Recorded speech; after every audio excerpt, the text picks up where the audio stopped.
Hi, I'm Stacy Hyde, and I'm back for another episode of Better Financial Health in 15 minutes or less.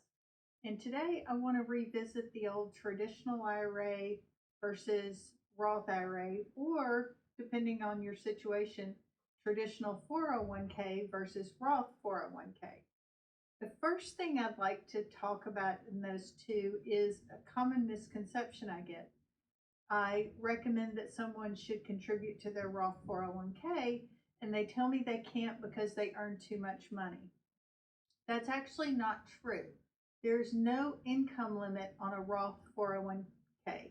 Yes, there are income limits on a Roth IRA, but if your employer gives you the option to choose between traditional pre-tax or Roth after tax, it doesn't matter what your income is, you can still make those Roth contributions. So that's a neat feature that's available.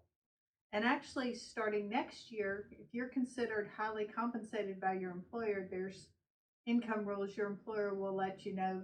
Generally speaking, it's around $165,000, but they haven't set those amounts for next year yet.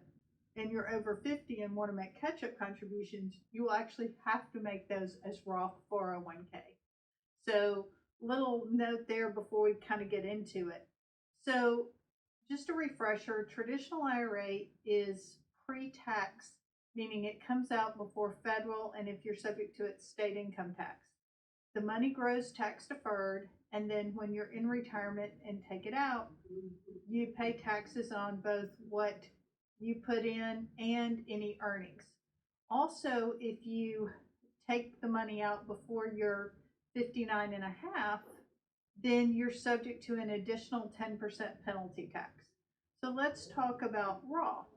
Roth is made with after-tax contributions, so after federal, after state taxes.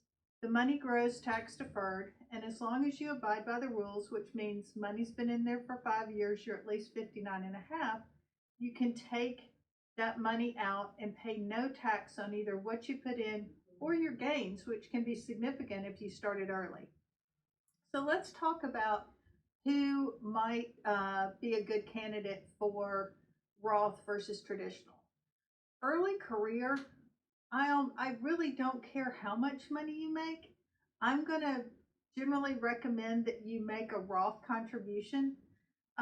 Here's why. You have so many years for that tax-free compounding to grow that unless you're in just a very high bracket, you had some weird year that pushed your income up and it's expected to drop back next year, you're likely going to want to make those into Roth to take advantage of the compounding over time and the tax-free nature of that.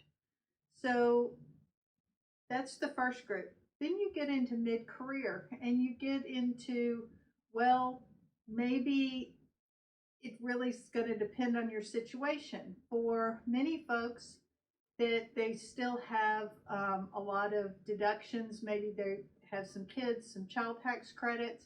Maybe the spouse is not working as much due to child care issues, but income's just kind of lower overall. The Roth is still going to likely make sense. And but if you're higher up in there, it really gets into what do you think tax rates are going to be in the future? If you think that tax rates are likely to be higher in the future than they are today, you're likely better off to go ahead and pay those taxes now. So but you also have to pay attention because with the One Big Beautiful Bill Act, if you have the ability to make pre-tax contributions and you're married filing jointly and your income is real close to that $500,000 limit, well, if you go over that $500,000 limit, your ability to deduct state and local taxes can drop from $40,000 all the way back to $10,000. So that's can really catch you there.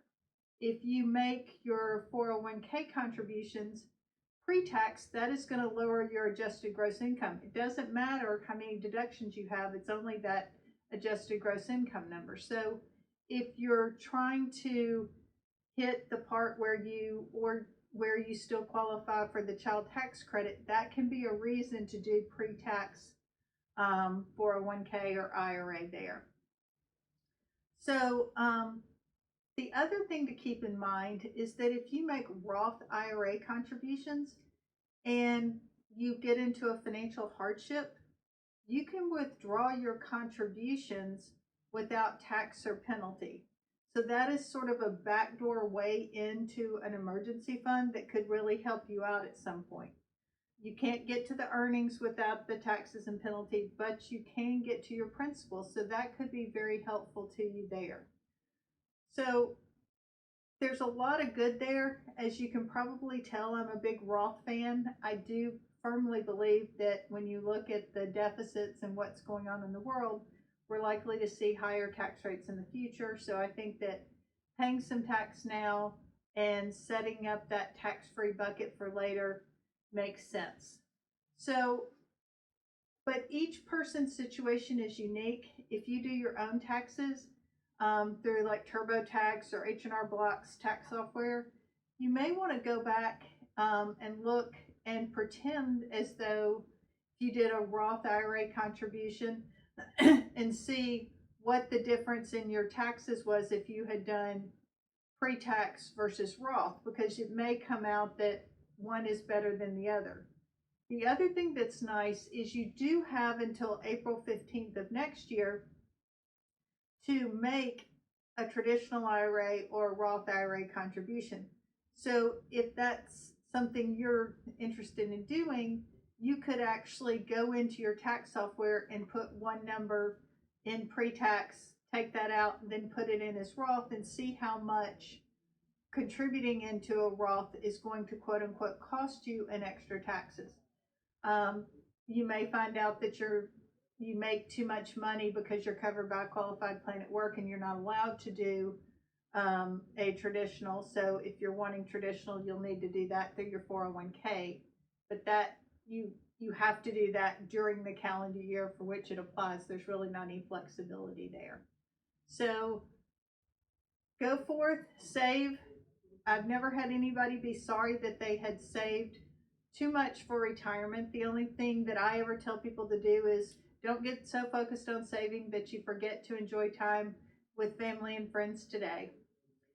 Have a great rest of your week. Thanks for tuning in. This has been another episode of Better Financial Health in 15 minutes or less.